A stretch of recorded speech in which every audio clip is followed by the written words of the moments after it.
Gaming NBS episode 181, coming to you Wednesday, March 7th, 2018.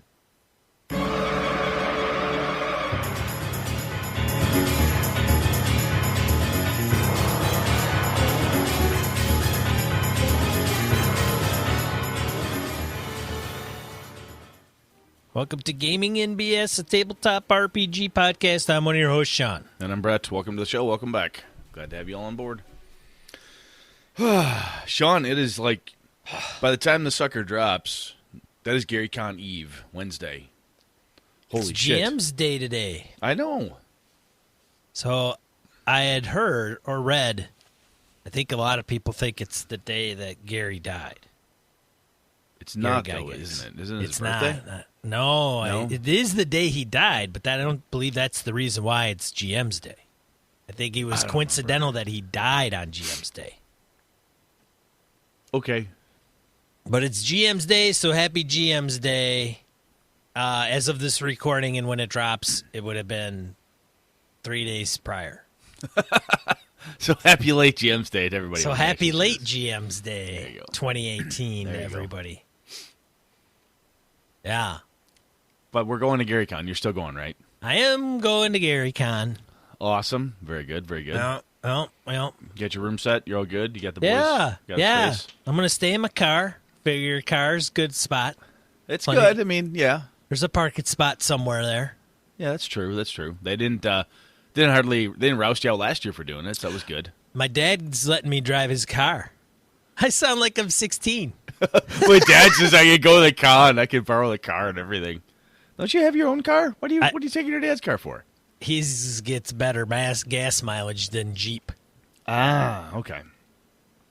I see. Yeah. So you're going to be there Wednesday night like me or no? No. I never get there that early. Slack ass. Yeah. Well, I Corey should. and Dave, I'm rooming with the Wind brothers. So Corey and Dave get down there then. So, hey, what the hell, why not, right? Well, you'll definitely be winning. Oh, yeah. Hell yeah. So, let's see here. Other cool con stuff. Gamehole Con 2018 has a guest list. How many is that, Sean?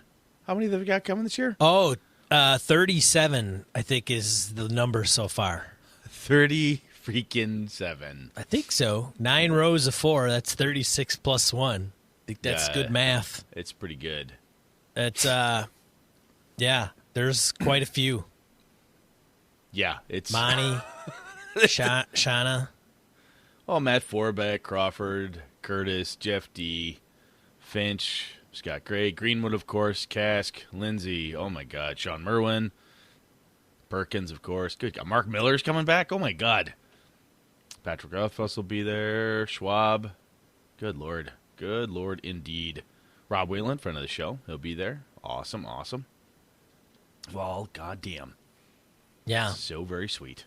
lots and lots. Elisa Teague. Yeah.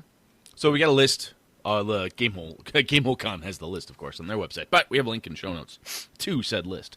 So GameholeCon.com, you can find it there. Amy Vorpal. Yeah. Vorpal? Is it Vorpal? Well, in gaming circles, you gotta say Vorpal.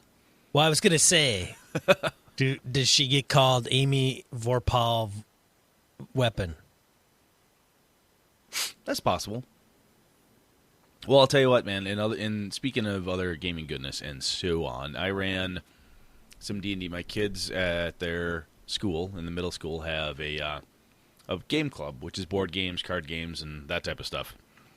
There's no electronic games of any kind. Well, the mothers wanted to have something where the kids would get together and do this. So, of course, when they had the first one, I wasn't able to make it because of work, but my kids wanted to run D&D. So Lana ran and AJ ran, and they had a lot of fun. And they like, Dad, can you come in and run for us this next time? I said, sure. You guys both want to play? And AJ's like, well, I want to play. And Lana said, well, maybe the next time, but I really want to run the second part of my campaign for my friends. So she had her little table next to me where she ran. And AJ and I figured we'd have him and 2, maybe 3 of his buddies. I made enough character sheets so I had 5 PCs. We figured, excuse me, maybe I'll get some kids. I got freaking mobbed, dude. I had kids where I'm standing on the end of my table running.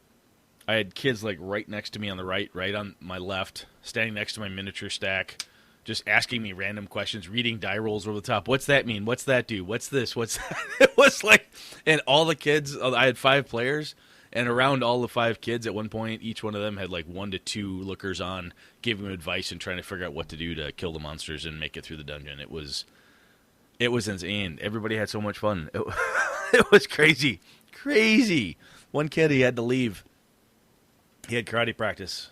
His mom comes up and goes, "Hey, time to go." He's like, "Yeah, just a minute. I want to wait for this fight." He's not even playing. The kid is not playing. He's just looking with rapt, "Oh my God, I'm waiting for the fight." The fight ends. His mom's like, "Come on, it's time to go." No, I want to see what happens when they open this next door. It's just, he had to bodily drag him away from the table. It was really, really fun. It was so much fun. I got to go back. They do it once a month, so I'll be back next month. We'll do it again. Crazy kids. It was a blast. I posted pictures on my Twitter account and, of course, on our G+. I even put it on the Facebook group for Gaming at BS too. It was a lot of fun. If you get a chance to run for kids in an environment like that, it is totally worth it. And believe it or not, Sean, I didn't no F-bombs. Didn't say shit. Didn't even say shit, hell, damn, nothing. That was nice. It was Right good. was holding back. It was clean. It was clean, I tell you. Once we get to the high school level, then I'll cut loose on them. That's right. Get down to business. But it was fun. The only character I beat the ever living crap out of was AJ, my son, because I told him ahead of time. Because he's got to toughen up. He He's a little does. kid. I expect something better of him. Exactly. What's wrong with you? He told me, he's like, "I want to play the dwarf cleric." I said, "Okay, you know what that means?" He goes, "You want to teach the other kids how to play even though they don't have a healer?" I know. So I purposely knocked him down once, so the other kids would have something to do. And then luck of the draw was then it was down to like the wizard, the high elf mage was the only one left standing, and he was the newest player, never played before, and he did really well. Everybody was super creative, and it was a lot of fun. Tons and tons of fun. Anyway, that was cool. Sweet. Shall we random encounter it up, Sean? Yeah, random encounter. Let's do it. All right. Random encounter. Let's see. Feedback on episode 180, adversarial players on Google+. Peter Scanis comments, "I think players trying to win in RPing is a complex issue. Obviously, our hobby isn't about winning and is most enjoyable when the aim for everyone is having fun, but often it gets cloudy and when thinking about winning. Often the PCs will be placed in life or death situations. In the huge majority of these, the characters want to win. They want to survive. This need to survive or win, the fight/skill test/conflict. A player, on the other hand, may be okay with their character losing one of these tests of it is more fun. I think a lot of people do confuse these two different motivations." So, yeah. Yeah, I think it's true. There's a if I go back to my story of when I was running for the kids, they wanted to win, i.e. survive, get through the dungeon. Excuse me. So for all 5 of the characters that come out alive, they felt like they had won. Right? But I think they didn't take the sense of winning to be, I beat the other players. They took it that we met the challenges and came out on top at the tail end of it. That was more than enough win for them. They weren't there to destroy me or break everybody else's hearts or something along those lines. They weren't going in for it like that. So I think there's levels of win, perhaps, and I think that might be where Peter's getting. It gets cloudy when we're thinking of winning. How do you define winning and so on in an RPG session? All I want to do is win, win, win. All right.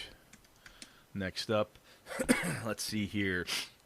Matt. Oh, good Lord. All right, you do the last name on this one. You're better at this than I am. Cyberlick, thank you. Matt Cyberlick on adversarial players. The following, I think, demonstrates adversarial behavior in a player. I'm sure there are many other ways that adversarial behavior can be defined, but I think that obstructionism qualifies. Here's what I experienced. Excuse me. The tone was set early when the very first die rolled in the campaign was to see if his wizard successfully pickpocketed my character. It was also the first die roll in my RPG life as a player. I'd only DM'd a few sessions of the 5e starter set with my family up to that point. So even though it was off-putting, I rolled with it and chalked it up to an irrational response by myself. Since the player had previously experienced the gaming, I took it as how the game was played, or at least can be played. Little things like this continued as the adventure moved forward. Fast forward 6 months, and the adventure was kind of stalling. So to keep my involvement, I had my character begin to do things at night without the party, such as gathering flora for poison creation, seeking animal friends, and pursuing a vendetta with a merchant in the town of Barovia. Oh my god, he's in Ravenloft. Before the daily long rest, the party would be done declaring actions, and I would declare that my character was moving off to do his solo work. At that point, the player would want to discuss who was on watch, where I was going, and so on. I still believe that this was a character role-playing instead of being obstructive playing, so I decided to have my character confront his in-game. I set up a scenario, made sure that he knew that this was a character thing and not a player thing by stating it was plainly before the encounter, then proceeded with the confrontation. Things went south quickly. I soon realized that even though I had been very clear about the actions being in character, the other person took them as player versus player. I'm taking this as learning experience and now know a little better what to expect as normal gaming behavior, thanks in large part to listening to this podcast and others. I don't blame the other individual, as I think he was confused as well, but that doesn't change the way he played his character as being obstructionist and difficult to game with. Interesting. I think obstructionist is an interesting way. It's kind of that whole concept of, if not winning, controlling. That alpha, I'm in control here, or obstructing other people from doing things is a way of controlling, right? Just kind of getting in the way and not letting them do what they want to do. Or even if the thing that the other player is doing is not harmful, but getting in the way and stopping them or causing it to be obnoxious in some way, shape, or form. That makes sense. Sean, you with me on that one or what? You're looking a little tired there, man. Yeah. I don't know, man. Do you get that, though? The obstructionist type player, have you had that? Where they're just always trying to stop, or why are you doing that? Or they see you having fun and want to come squish it? Yeah. I guess it depends on who's defining the fun. It depends on who's defining the Well, fun. I mean, if you're like, okay, so it's a matter of perspective. Okay, so I get that. Are you talking about squashing somebody's fun, but their idea of fun is not cohesive to the group? Right? So Okay. Brett's doing his thing. I'm having fun, do whatever that is. And it's not as I want to do. As you want to do.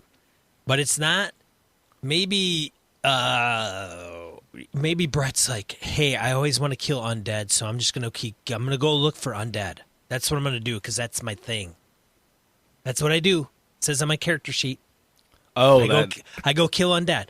I'm going to go to the cemetery. Like, the party's like, what? WTF, dude? We're going to go this way.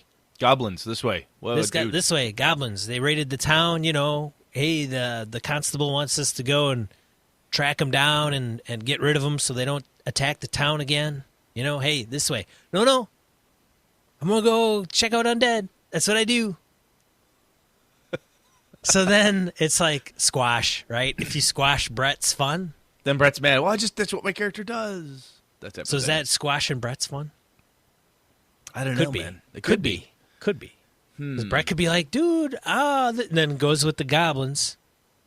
And then it's like, well, this isn't very fun because this isn't what my character would be doing. I'm supposed to go kill undead, man. Brett made the wrong fucking character. That's Brett's problem. That's true. Or, hey, there's undead this way. Or, hey, how about we'll come back after the undead once we fix the goddamn goblin problem? That's right. There you go. There's ways around this. Yeah, that's true. Interesting. But I have run into that myself, where you've got people who are just obstructionists. Somebody's doing something, be it, B plot, C plot, working something, hey, getting pissed off at a merchant or something, working that angle. It really has nothing to do with your character per se. Why not let that person enjoy that thing? So, interesting. So with Matt's example, now I wasn't there, but and it could have been a role playing thing, but sometimes in our gaming that becomes obscured, becomes fuzzy, gray line, where like Brett's like, hey, that's what I'm just role playing my guy. I'm just role playing my guy. We could talk about it in character. Okay. But Sean, players like Brett, quit dicking around. Oh yeah. I see what you're saying. Quit dicking around, man. And you're like, well, just come up to me and talk to me in character. And Sean's like, look, I'm telling you, Brett, I'm tired of your shit. Let's go fight some fucking goblins. Well, okay. Or Brett could go, okay, we'll work it out. Okay. And then I guess it could go in a positive direction, whatever, however you frame it. Or it could be, yeah. I think that's where some of the problems come in, is where some people don't know how to handle it in-game. The GM may not step in. And then you get something like, with Matt's situation, it sounded like it went south. Like he wanted to do it in-game, but the other player didn't see it that way. It was probably like, stop dicking around and picking up flowers. Let's go and kill Strahd. An interesting thing you say is in-game, and I think some people, depending how they like to play, don't like to do things. We've talked about this before, right? Some people are like, I do this, or Thagrim the Mighty does this. They speak in third person or first person or whatever. And some people are not comfortable. They will say things like, hey, I want to sweet talk the guard, try to get him to talk about his family, show him I'm one of his friends. What do I roll? And other people will give you a monologue of what specifically they're saying. And then ask for the roll, hoping for a bonus or whatever. So it's conceivable that, what could be, and Matt, obviously, we're not dissing you, dude. If we were not there, so we don't know the pieces, just kind of taking this and running with it. So that somebody else could see something and does not understand or like it when people do things in character in game. They may be like, hey, that's not how I like to play, and this is what I do. So somebody could just be raw expectations. Right. Well, yes, and yes, and part of that is somebody not realizing, like you may, like Brett may be like, hey, that's just my guy. I mean, I didn't think it was a big deal. Sorry, I didn't know until Sean's perturbed. Yeah. And, Brett's like, what's his problem? He says, well, I don't know. I'm going to leave. I'm done for the night. I'm going home. What the hell? So he doesn't talk to Brett directly about, like, the issue. He just kind of goes up and throws up his hands all passive-aggressive like and says, hey, I'm taking my rule book and I'm going home. And Brett's like, what? Hey, man, okay, no problem, dude. I'll change. Is that the problem? Because I'm, doing this. I'm going to kick Undead's ass. I don't know. Interesting. Yeah. All right. I think sometimes it's that weird. Dude, I don't know, man. I've had one guy out of my group that always tends to, not always, and I shouldn't say every group, but I know I've played with one person. Hell, that's even been me sometimes. It's good that you can admit it. That's good you can admit it. Well, no one's half the battle. Exactly. Being self-aware. I myself could be an obstructionist prick, says Sean. Didn't mean to do it, but I did it anyway. Sorry about that. Now that I know about it, I can address it. I can either address it or lean into it because it's what I'm good at. One of the two. Yeah. Well, cool. All right. Yeah. Well, thanks, guys, for writing in. It's cool. That's right. It's always interesting to get other people's perspectives because as much as I give Sean shit about his it depends answer, it is very obvious to me. Damn it, excuse me. When I see this type of feedback where everybody has obviously their own experiences, their own way things happen at the table, right? And the game at your table, right? I'm not there, so I can't quote unquote fix it for you. The best thing that Sean or I could do is say, it sounds like X. Maybe you could try Y and Z. Maybe one of these things might help. Hey, have a couple more conversations, or maybe try this other tactic or something. But it is very interesting. The more we've done the podcast and listen to other players and DMs and people write into us, call in, and bump into them at conventions and stuff, it's really interesting to see all the other perspectives, because it is really true, even though I give Sean shit for it. It depends, and a lot of times it depends because I don't know what's at the table. I have no idea of all the history behind all the players that are there, or all the what's happening, or how many sessions everyone's gamed, and all the different variables that play into any gaming session. So it's interesting to see all this stuff. Thank you. Yeah. Shall we move on? Oh, yeah, sorry. we should. No. All right, let's go. Right.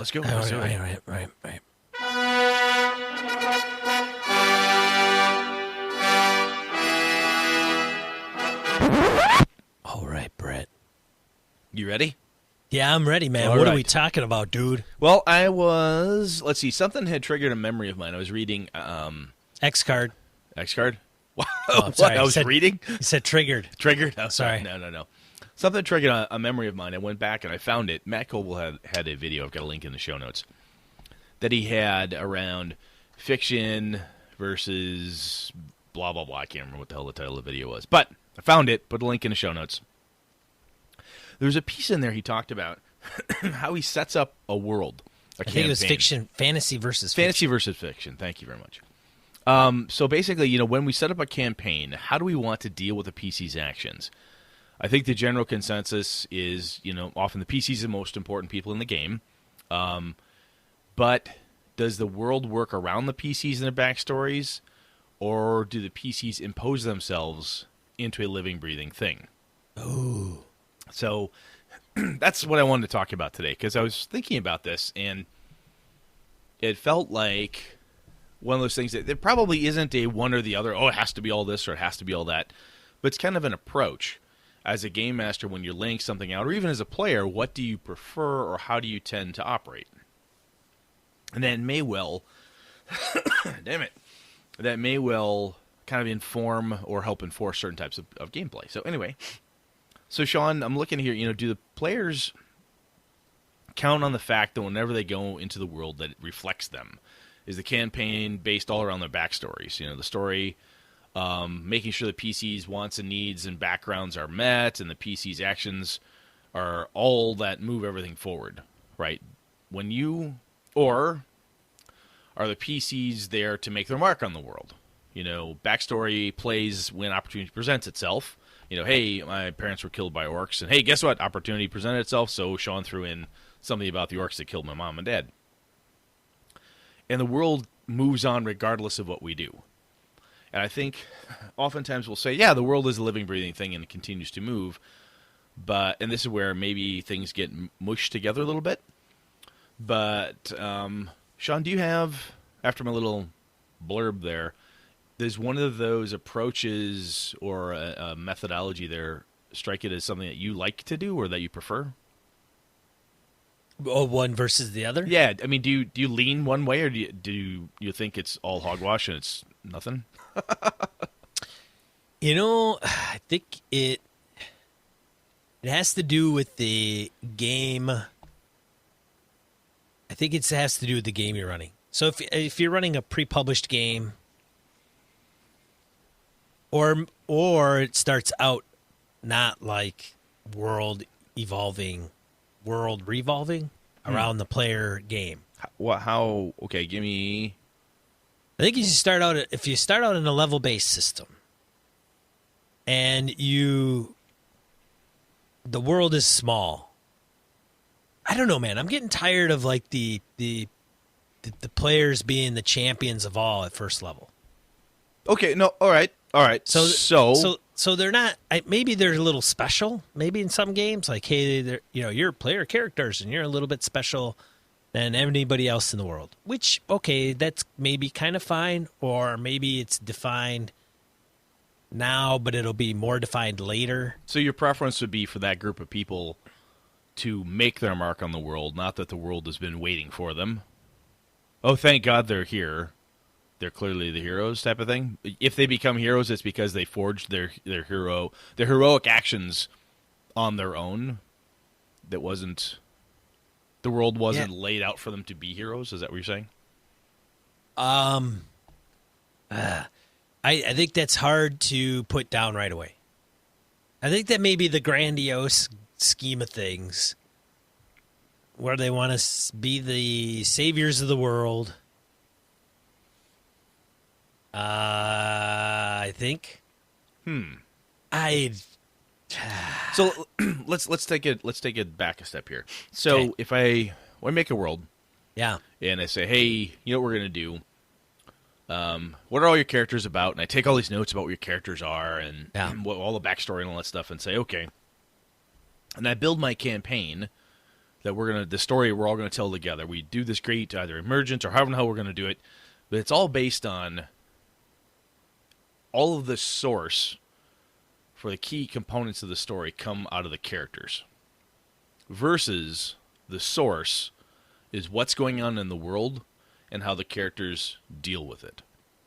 So I think, yes, I get what you're saying, and I think that it depends on your... No, that's fine. That's cool, dude. I think it depends on how you position things as a game master. Well, I'm asking if you have a preference. You know, I get what you're saying there. That totally makes sense. You know, how you position it makes sense. Because sometimes I think that you could have something in mind. You map out your campaign, and you're kind of got your thing, and the players wander off, right? They don't...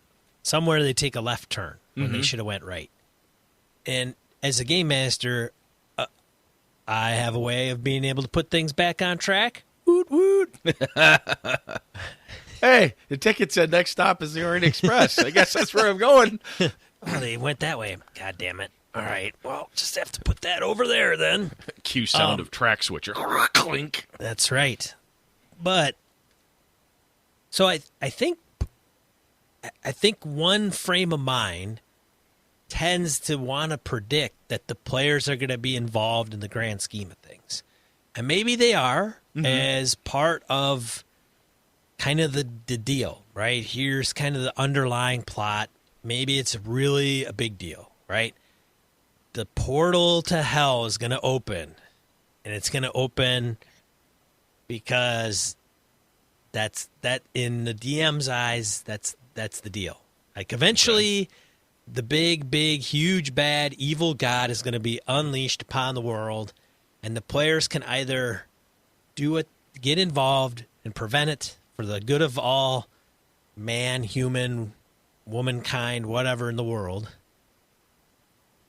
which is great. But I think at that point you're kind of setting the time. You're cementing it a bit. Does that make sense? Versus throwing shit out in front of the players, seeing what they do, and then maybe adapting to the players. I think this goes back to like West March's kind of shit that we were talking, 20 episodes ago or whatever it was. No, it totally does. Where I am the GM, this is my game, my story plot. I'm going to give them things, but eventually it's going to really lead to the end of this module where it's going to be the BBEG or whatever that is. Versus, I'm going to put stuff in front of the players. I have no idea where they're going to take it, and I'm going to adapt certain things. And maybe it still gets to the end point of the BBEG, but it's going to be based off the players driving that and not because I'm presenting that and they're having to adapt to mine. So I think it's really just a perspective. Like, what perspective are you taking as a game master? Do you want the players to drive the shit, or do you want to just present stuff? Do you want them to show up every week and go, okay, GM, what do you have for us this week? Got it. I think one of the things that I've started doing, and not on purpose, but what I would do is, so I first get characters. Players make characters. We say, okay, what are we going to do? We're going to do X. They start running around. They got backstory. They're working on this, working on that. I throw something crazy at them. They get attacked in an inn. They've got to deal with something in the city. They start moving in different directions. Through the actions they take, which is what I did in my Streets of Avalon game, through the actions they take, I then said, okay, here's what's going on. I created a plot based on lots of different components. Here's the stuff that's going on.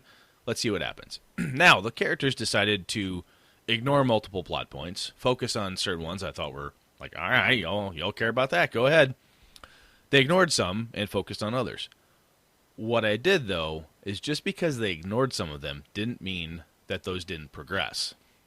I gotcha. So, Okay. So in that case, the way I like to present things is that the world moves on regardless of what the PCs do, which gives me this opportunity for the player characters to forge themselves into heroes or into kings or robber barons or whatever the fuck that they're looking to forge themselves out of X into Y or whatever. So they've got a plot, they can play with it, and part of this may come from my love of horror games like even Vampire the Masquerade and Call of Cthulhu, because classic old school Cthulhu approach would be, look, here's the thing. You bite on the wrong clue, you head in the wrong direction, the world goes pear-shaped, Cthulhu rises, everyone dies. Aw, too bad, the world does not care. It's this nihilistic, uncaring universe, and everything goes to shit. You don't have to go that crazy with it. But there were a number of things in that campaign, pretty much every campaign I've run, shit just keeps happening. When I ran the Trail of Cthulhu for you and Kevin and the guys, stuff happened. Even though you missed certain plot hooks, it didn't matter. Shit kept going. The bad thing got worse. Things kept moving along. You guys progressed and figured certain things out, but shit was still happening. Whether you caught up to it, missed it, or whatever, the world continued on. And I think I don't like, personally, if I were to sit down and say, I'm going to craft everything around the player characters, and this might be a problem I have with certain styles of gameplay, and I can't put my finger on it and say, oh, it's this game system. I don't think I could say that, but there's certain styles of gameplay I've heard from people with this concept of it's everything about the player character, most important thing. I get it because that's the focus of our story. The focus of the story is what's happening to the player characters. That's the story we tell out loud every day at the table, or every night we get together at the table. But the whole world isn't necessarily operating off of everything they do until such time as they have forged themselves into heroes or close enough to be heroes. It's almost that conspiramid approach that Ken Hite has in Night's Black Agents. Just that idea of once you become annoying enough and are bothering enough, pretty soon the head of the mafia's like, look, that Sean guy, Kevin, Eileen's characters, good God, they're in our face all the time. We've had it. We got to deal with this. Somebody go take care of them, right? Even Sherlock Holmes was considered nothing to Moriarty for quite some time until Moriarty finally had enough because he kept bothering him and decided to squash him. Similar type of thing, where as the characters forge themselves into something world-shaking or world where they can twist everything else, the machinations of the greater powers have to take these guys into account. They then become a power. Otherwise, the world does whatever the world does, And I think that's how I like to do it. I don't like the idea, at least for me anyway, of saying right from the get-go, and I think, Sean, this might tie directly into what you were saying at the beginning. I'm just using many more words to say it. Instead of saying right from the get-go, hey, the first level characters, everything they do is the most interesting thing, that every other power in the world is waiting for them to do X, and then they immediately react to X and go on and go on. So I think I am similarly minded in that I would rather have the PCs, even in a non-level based system, even in a gumshoe system where you start out pretty badass in Night's Black Agents, the main vampire in that game that you're running doesn't necessarily care about you. You're still just a thing. You need to make your mark on the world in order for the world to pay attention to you. Is that what you're thinking too, or did I just talk in a big ass circle like I usually do? No, that I would be, you're on the mark. And I think it's also, you could still have those interesting components eventually come to fruition because the world keeps moving, and then, which isn't a bad thing. I think that's a good way to go about it, because you can have that in the back of your head.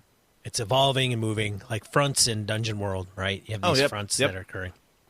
And, if the players don't confront it, they're still going to run into issues with it the bigger that it becomes. And I would think that because it's a D&D game, or it's a whatever insert RPG name game here, that they are going to want to be involved with that rather than, hey man, I'm going back to the tavern and hang out. Well, what are you going to do? Nothing. I'm getting drunk. I'm going to hang out, man. That's what my character, hey, that's what it says in my character sheet. Exactly. I like to hang out at taverns. Those characters, those players who did that to me ages back, are the reason I decided the world's going to keep moving even if you sit on your ass.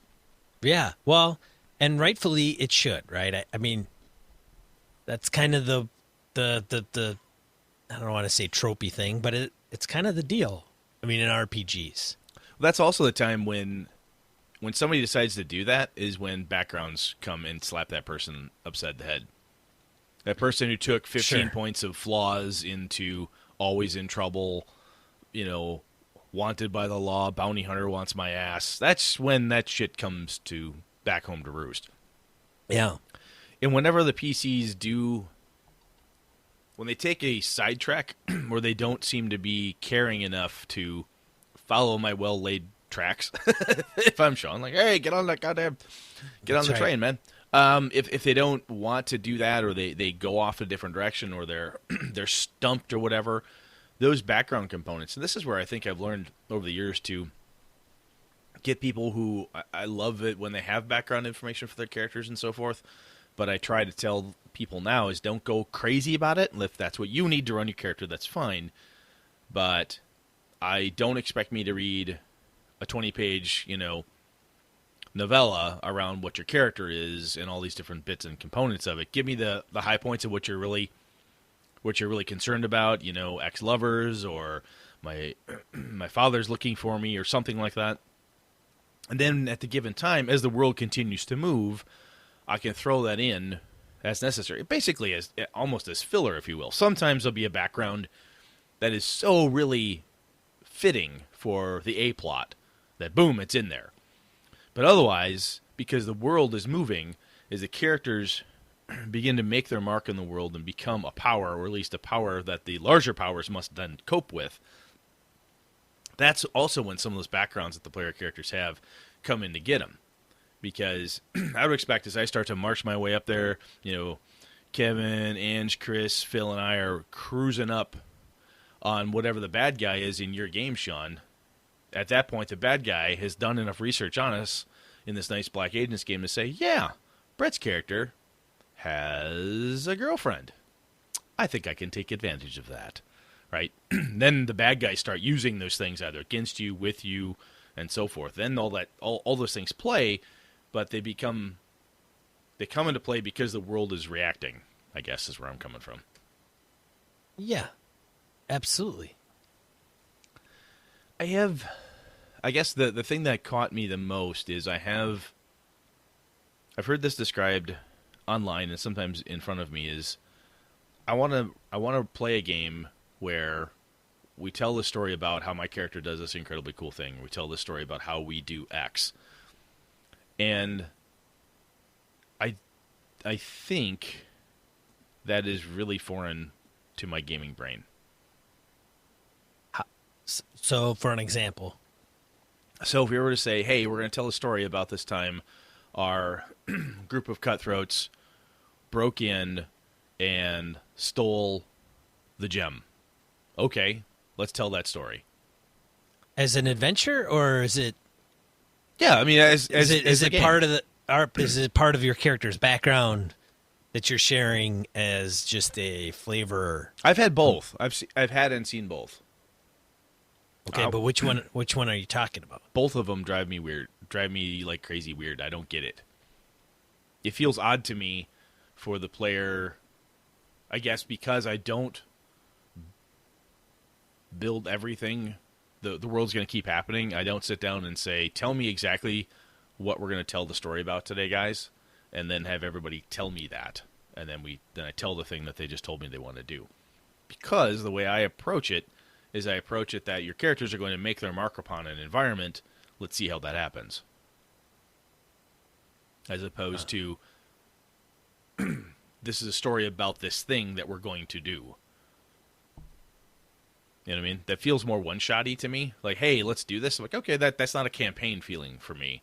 That's more of a one-shot event thing. Somebody's going to get really mad at me for saying for saying this, no doubt.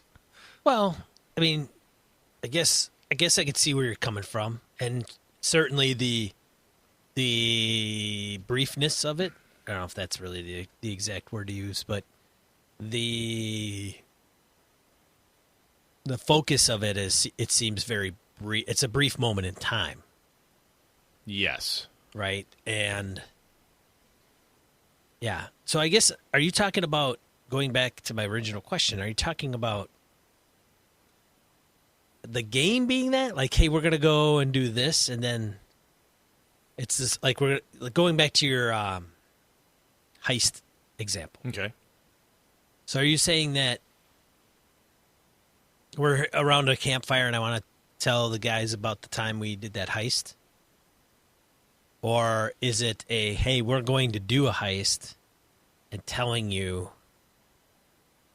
and you're like, huh? Yeah, the second one. This is the latter? Okay. I don't get it. And So I've heard people talk about it and like, oh no, this is really cool. And I'm like, doesn't do anything for me. So are you not getting it because the characters are saying, there's a bank in town and we want to knock over the bank? Or is it because, and it seems very short-sighted? Or no, is it's there's a level of prescription. It's, to me, almost the player introduced railroad of, this is how this will happen. Oh. I feel sometimes I have things, and I think this is just, I'm not taking it the right way, but I think my aversion to certain things is that it feels very prescriptive. This is how the world will go, and this is how this campaign or this particular story will go, because we are going to prescribe how this goes based on RPCs. We have these things, which are all about how this is our background, and all these things have to play. All this stuff has to be part of this, and it's going to happen, and we're going to tell this very particular story. And I know some people really groove on that, and I just can't get my brain around it. And I started thinking about that, and then I saw this video, and then I was thinking further, and I'm like, I think the problem, if there's a problem, is that my preferred style of gaming is that no matter who you are in one of Brett's worlds, the world isn't necessarily a Lovecraftian, nihilistic, I don't care about you, we're going to eat you anyway world. Sometimes they tend to be. But you still have to do something in order for the world to react to you. It's not that the world is there waiting for you to show up and do something. You know what I mean? Or maybe I'm being really dancing around a thing and I can't describe myself very well. That's possible too. So so I think I know what you're getting at. Okay. I was thinking, so is it kind of like Lady Blackbird, like that game? God, I haven't read that in a while. Do you know much about that game? I do. I've downloaded it. I've got it. I've read it. So for those of you that aren't familiar with Lady Blackbird, it's by Mr. Harper. Blades in the Dark Harper. Blades in the Dark Harper. And apparently the game itself is pre-set up. This is what you're going to be doing. How you do it is what the game is about. Right? So it's a run from an arranged marriage to Count Carlo. She hired a smuggler skyship. So Lady Blackbird is on the run from an arranged marriage to Count Carlo. And she hired a smuggler skyship, the Owl, to take her from her place on the imperial world of Elysium to the far reaches of the Remnants, so she could be with her once secret lover, the Pirate King, Uriah Flint. However, just before reaching the halfway point of Haven, the Owl was pursued and captured by the Imperial cruiser Hand of Sorrow under charges of flying a false flag. Even now, Lady Blackbird, her bodyguard, and the crew of the Owl are detained in the brig, while the commander of the cruiser, Captain Hollis, runs the smuggler ship's registry over the wireless. It's only a matter of time before they discover the outstanding warrants and learn that the Owl is owned by none other than the infamous outcast Cyrus Vance. How will Lady Blackbird and the others escape the hand of sorrow? What dangers lie in their path? So, is that what you're talking about? Like, here is the setting, here is the situation, and the game and the story is going to come out of how you handle this particular thing. No, I mean that's a one-shot game. That's not a Yeah. campaign to me. No, it's not. Yeah, I mean, I have talked to people who have, that's how they like all of their gaming to happen. And maybe it's certain people enjoy the one-shot setup like that. I like that from time to time, but that's not a campaign to me. It's not a longer-term investment piece. And I guess if I extrapolate that back out, so I think was what I was originally trying to talk about, was, to me, no matter, how do I do this? Everything, I guess, again, in the world, everything's happening. And the players need to engage with the world. The world will engage with the players to a certain level via hooks, right? Hey, here's a thing. Hey, here's this person. Hey, there's a fight in a bar. Hey, someone accuses you of being an associate of Lady Blackbird. Hey, someone says this. Hey, this happens. The place is on fire. What do you do? Do you go over here? Do you go right? Do you go left? You know, your adventures get together. There's orcs over here. There's space orcs over there. There's goblins here. There's a dragon there. What do you want to do? If by way of hooks, I'm giving people ways that they can then interact with the world. But in general, when the characters go out and defeat the dragon, if in the meantime the characters miss the fact that the dragon is actually a crime lord in the area and he or she is doing this, that, and the other thing, and that by destroying the dragon and looting it, they're going to cause some sort of a crime mafia war, if you will, in this fantasy area. If they missed all those clues and didn't pay attention to it, I don't care. That's still going to happen. If what they do causes these things to occur, that's what happens. You know, and it's kind of, you know what I'm saying? Does that make sense? Yeah, man, you're creating the world. The world's moving. Yes. If the player characters elect to get into that, that's up to them. It's still going to happen. It's still potentially going to touch their lives. But I do know some people drop that stuff. Oh, the characters stop caring about the mind flayers. Oh, well, that thing just goes away. Yeah. And you say that it just goes away to the players or in the game itself? In the game itself. Like, it's not a thing. If you don't engage... So it would almost be, in a way, like a West March, I'll just pick on that. Well, hey, I'll argue against that, Brett. What if somebody else is taking care of the mind flayers? Possibly, but the game master would then have to make account for that in some way. The players would never know. Sure. Oh, that's true. But I'm just saying, as part of the thing, you may say, well, here's the mind flayers. They're going to plot to take over the world. And if the players, you drop a bunch of hints and the players are like, fuck it, man, I don't care. And they go off to the caverns to explore the caverns. And then the mind flayers say that piece just tends to disappear, right? Yeah. Either consciously or unconsciously. Like, all right, fuck it, they're not going to follow that plot line. Fine. And then you go to the caverns and you go on with the game. One could argue that they haven't been dealt with, therefore whatever their plot is eventually circles back upon the player characters in some weird tangential way or directly. Mm-hmm. Or one could say they're no longer a threat because some other ding-dongs took care of them. And sure, the players may find out that some other players, some other non-player characters, or some other plot down the road took care of them. I guess I'm talking about for me, when I say forget about it, it's that there in my opinion, if you want the world to be alive and to twist and evolve and so forth, there's consequences for doing that. I agree. And I know some people like, well, they don't care about the mind flayer, so therefore they're just gone. And they readjust the entire world so that, well, the players, instead of going to the mind flayers, it's kind of like the, what was it, the concept of almost like a railroad in a way, in that well, they don't want to go, they don't cross the river here, so they don't fight the ogre, but I need them to fight the ogre, so the quantum ogre will just move. So it's like, instead of a quantum ogre, it's a quantum plot, or quantum endgame, or whatever it is, and you just get rid of all that stuff and whittle it down, so that it's always about only the things the players do have any impact on the world. The world is waiting with bated breath to see what they do next, and then something happens. If the players choose to engage with that thing that has just happened, great. If they choose to ignore it, then you cut your loss and change the whole world again, so the players get the thing that they're after. Is the only thing that's really mattering. I'm probably totally not making my...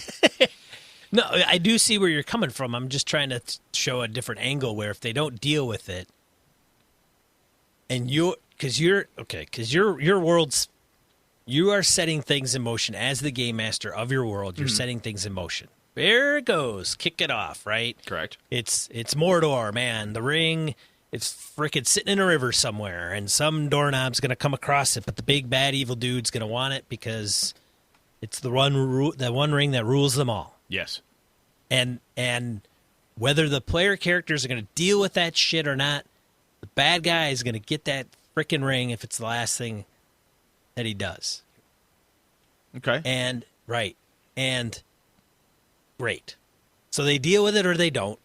It's still going to move forward in some way, shape, or form. Now, my example would be Aragorn himself it's brought to his attention. He gets his own group together, a bunch of hobbits and a bunch of weirdos, and takes a fellowship and wants to take the ring into Mount Doom and cast it in there. Now, the only difference between what's written in the books and Brett's game is that the players could either be part of Aragorn's little fellowship or they could not. They may still go into different parts of the world that's affected by this weird thing that's going on and occurring, and hey, are you going to sit idly by as this thing happens? Or they go into Khazad Dûm because that's where there's treasure, that's all they're worried about. Maybe they run into that weird fellowship because it's still moving, right, in your mind as the GM, or not. Or Aragorn goes and somehow it's not the same story that Tolkien wrote. It's maybe mirrors that and somebody else casts the ring or whatever. So I do get what you're saying. It's just how and it's also how you are going to inflict that upon the players. Because they could go, hey, fuck it, man. That's not our shit. Hey, man, I don't even know these assholes. And they I don't even know these assholes, man. They could go a completely different direction. Yeah. So then it's up to the Brettster on how he wants to handle that. Do you want to hey, well, you're right. It's the quantum ogre. Are you going to move the quantum plot in front of them and they're going to smack into it regardless? And how heavy-handed are you going to do that? Basically, yeah. Because what I want is... My preference is that the characters, the PCs, are making their mark on the world. And as they progress, if you have a level-based system, or even if it's just time-based, like, hey, you've been doing this, or trouble-based, you've been causing enough trouble for the crime lord of SETI Alpha 5, and eventually he's had enough of you, and, SETI Alpha 5, that's where Khan was from, isn't it? Sorry. Anyway. SETI Alpha 5. This is SETI Alpha 5. Anyway. Then USS Botany Bay. Come on, Chekhov. And then earbuds in your head. That's right. Anyhow. Spoilers. Anyway, if you piss off that crime boss, where the hell was I going? I got totally sidetracked by a weird Star Trek thing. Anyway, so if you get to a point where the crime boss, where Jabba the Hutt has had enough of your shit, and the Hutts have got to fucking deal with you, then you are now a power that the world and the plot is paying attention to. Not the plot, but the world itself and all the other powers have to start dealing with you. And you become a thing. If you've bitten onto a plot hook that's taking you up to where you're going to overthrow Jabba and do X, I don't, God fucking knows what, but if you're heading in that path, as you go along and you progress and you become enough trouble or levels up or whatever, then the world begins to react to you more and more. You become a thing that can actually move and shake the world. I don't enjoy building everything so that I carry the players. I guess maybe this is me being old schooly in this way, is that the world is there, do something about it. Do something with it. I've given you products, I've given you stuff. You start marching towards it. I will integrate your backstory as necessary. But the world kind of, I guess, doesn't care, whether your character is the one that puts the ring in Mount Doom or they give it to some little furry-footed bastard out of the Shire. You could be the one to do it, Right. or I could give it to him or her or this other chick or this dude or this guy or this lady over here. I could do any of those things. Right. Your characters can interact with it however you want to. The world just doesn't care. No. And maybe, like I said, it's an approach that I use, and I didn't know how you approached it, if that mattered at all, or if I'm just talking in circles. Which I probably am. So to get it back to me, because this show's all about me. You're the Kelly. Man. I think it has to do with the story I want to present. I do agree. I would probably handle it the way you do, Brett. Okay. Like I would sit down and say, okay, where is this going to go? What does it do? I mean, if it's pre-published, it's already kind of put down, and you just present the material, and then they kind of do their thing, and they overcome the obstacles you put in front of them. Yeah, but even a pre-published, they could choose to sit in the bar and do nothing. And then you've got to decide, does the pre-published continue? It's a world. Does Barovia still go? Does Strahd still do his thing? Does the Demon Queen arise? What happens here? Well, so the tricky thing about that whole proposition is that how much, as a game master, how many different lines how many paths are you going to give them? Because I think most of the times players and a game master, they're going to kind of nail shit down a little bit. There's creepy shit going on in the woods, and they're kidnapping your kids. Well, that seems like a pretty straightforward go this direction kind of way. And I think that's a lot of what we present, right? Because I think that's the problem with sandboxes. When you just say, hey, it's a freaking sandbox, man, you do whatever the hell you want. So there's creepy shit in the woods. You decide to go after. You find it's dark fairies stealing children and then corrupting them, turning them into these horrible changeling fae. You decide, wow, we've stopped that problem. Yeah. Good for us. In the process, you find, hey, there's this thing or this other thing that leads me to believe maybe it's something more. Maybe there's another reason. And that's the next thing, right? The game master drops that hook out, and she's like, oh, God, hope those two assholes bite this, because this could be really cool. Or this one's could be really cool, too. And Sean and Brett go, nah, we got it. Let's go back and get a reward and buy an inn. I just wanted to buy an inn anyway. The game master's like, okay, well, she says those two things, I can either pretend they didn't happen, or those two plot hook ideas, they're just dead. They don't go anywhere. Because the players are all about building an inn, so I need to change everything, and the world revolves around Brett and Sean running the Gaming NBS Inn in wherever. Well, so hear me out on this one.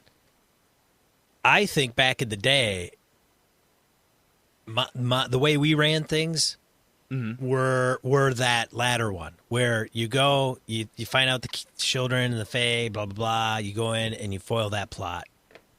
And they don't find anything else. That's it. You're right. It's done. They go back to town. They have a bunch of gold. They level up. They buy a keep. Insert next adventure path. Correct. Next module. Mm-hmm. Neither one ties into the next one. Didn't have to, no. Nope. It would be, hey, we ran you through Keep on the Borderlands. You're done. Now you're third level. Now we're going to send you to Isle of Dread. Sinister Secret Assault Marsh. Okay, you're going to level up again. Oh, next one, what do you want to go through? I'm going to throw you Pharaoh. Going to go through Pharaoh, 11 levels, 5 through 7 for Pharaoh, maybe? Something like that. I don't even know. Okay, it's Pharaoh, right? Those three adventures have nothing to do with the next.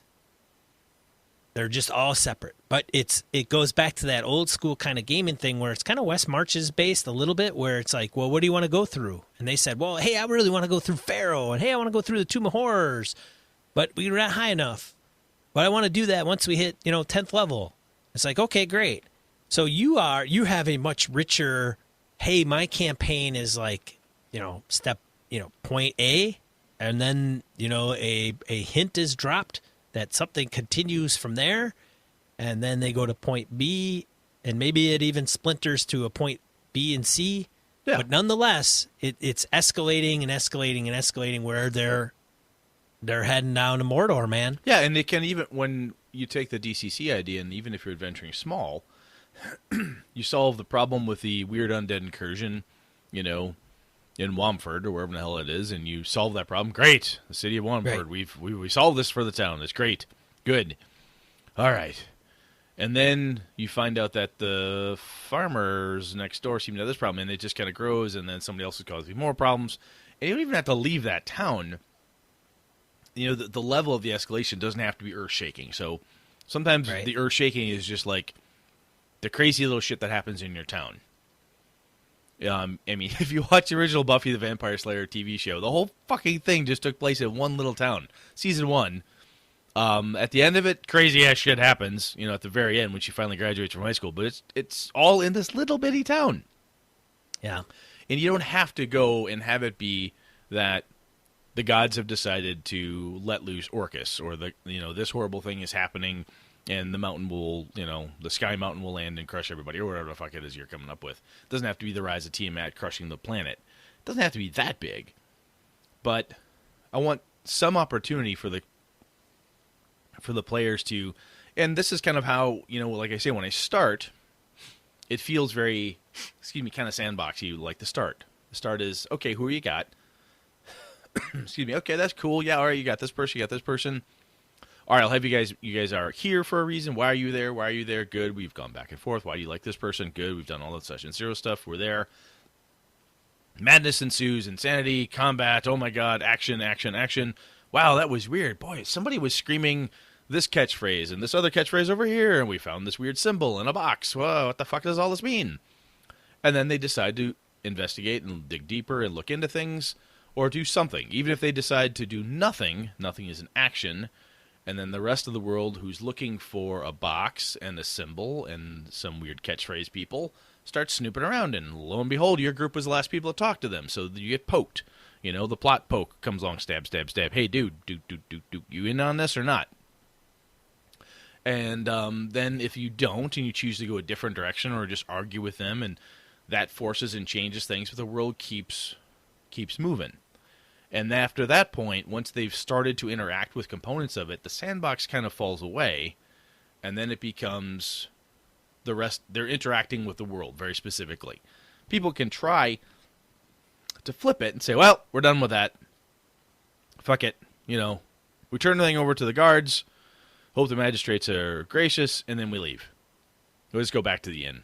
Fuck it, I don't want to do anything about that. Okay, again, totally fine if that's what you want. Then I'll sprinkle some other plot hooks out and say, wow, they didn't bite on that. They didn't take it anywhere. The original thing I had, still going on in the background. Maybe it'll come back, maybe it won't. But then the players can try something else, But I think once they've found the plastic dinosaur in the sandbox that they really like, they play with it for a while. If I'm really lucky, they're super happy with it. They keep playing with that brontosaurus, and they're really super happy with it. Great, we keep going. And the world continues to evolve and work around it. But if they decide to throw it away, it doesn't leave the sandbox. It's still there and is a thing. Does that make sense? Yeah, it does. It does.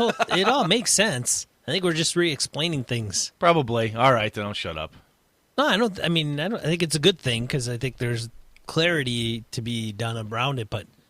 And I would probably try to do it in a similar fashion as you, Brett. And I think players typically would as well. I think many of the players out there want to latch onto that thing, and they'll go with it for the most part. You only get that every once in a while you get that knobhead that doesn't want to do that. And that goes back to adversarial playing and not kind of going along with the flow. And, they can always kind of do their own thing. There's little offshoots or little mini quests you can incorporate into it. But I would want that overarching, thing going on. And, yeah. I think to sum it up and then shut the hell up is my preference is that the PCs have to do stuff to make their mark on the world. I build the world. The world should be interesting for them. It's built with them. However we do that, they can have backgrounds and all that good stuff. But I do not design the world and the campaign itself to meet all the needs and wants and all the background bits and bobs of every character. It's not waiting for... The world isn't waiting with bated breath for the players to do something. Right. You know? And I think that's just my preference. And I'm positive somebody's going to say I'm describing this wrong and we're stupid, but we'll see what they say. I think, that goes to character backgrounds, too. Like, if they write up too much of a fleshed-out background, but you're not going to incorporate it into that weird, big, huge meta plot or leverage it in some way or shape or form, that's why I think sometimes, hey, thanks for writing that up. None of that shit's going to matter.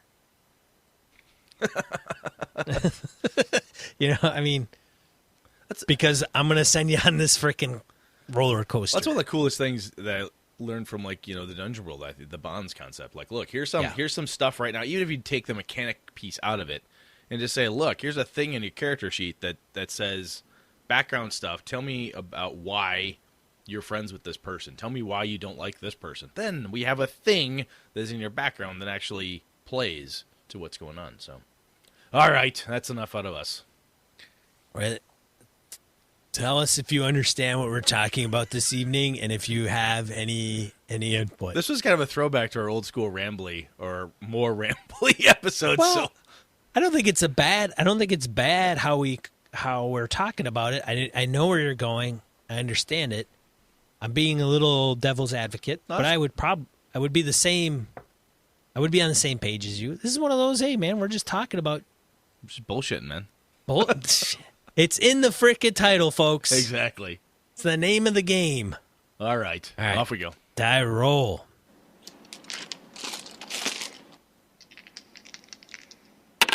All right. Die roll.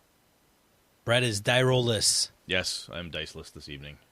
All right. So I will start D&D LCD gaming table how-to. So if you want to build one, here's a very step-by-step on how to do it. It's a 4x4 table, I think. So square one, somebody put together. It went through some of the steps. There's a few out there. I think I posted another one. I don't think I've shared it, but there's another one where you can go to IKEA, you buy a pre-made table with a leaf, and then you pull out the leaf. And you use kind of the hardware that's there. You drop the table into it, and then you kind of build around using an existing table. This is not that one. Huh. I should try to find that other one. But this one's interesting. This is funny because I have been looking at Studio 66 and just poking around. I have this urge for some reason to build a gaming table, and I don't know why. Well, so do I, but the problem is I never game at my house. I don't have the room and space for it. And they're not really portable. No, they're not. That's why I look and I go, man, that'd be really cool. And I look at my buddy Alpha, and he just he's the one with I've got, the custom microbrews that his wife makes in the back. And he just installed a pool table in the basement. And he's got a custom-made gaming top he built for it, so it sits on top of the pool table. So, oh, sure. So that way when I spill drinks, and if you've gamed with me long enough, you'll know I'm going to spill liquid. It's just a fact. I won't wreck his pool table. But, yeah, he has this incredibly cool setup, overhead projectors, all sorts of shit. I feel foolish building one, but I kind of want to. I don't know why. Yeah, it's cool to just think of having one, and then once I'd have one, I'd be like, yeah, it never gets used. Huh. You can't transport that shit. Even if you frickin' put it in a nice case, you're going to be conscious of dicking up the screen, like, spending $300-400 on a TV. Second one, Arapan Atuk for 5e has been kickstarted by Frog God Games. If you're not familiar with that mega dungeon, I think that book's going to clock in at about 500x pages. Good Lord. So if you're in the OSR kind of space, you've probably heard of this. But they're going to redo it for 5e. It's already funded. I think it was like a minimum of $18K or $30K, and they're at like $60K or $80K, something crazy. 85.6 right now. Yeah. Yeah. They look for $30,000, and they're well over twice that now. So, and they got 25 days left.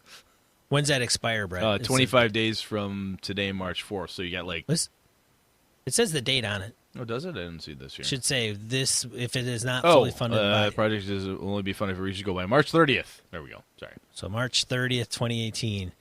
Otherwise, I know most of Frog God stuff, if it kickstarts, you could probably get it after the fact because they put it on at cons and everything. Yep. So they usually print enough. So, and then I put a link to Lady Blackbird just as a reference for folks that aren't familiar with what we were referring to. It's a free RPG, so you can go and download the PDF and play it.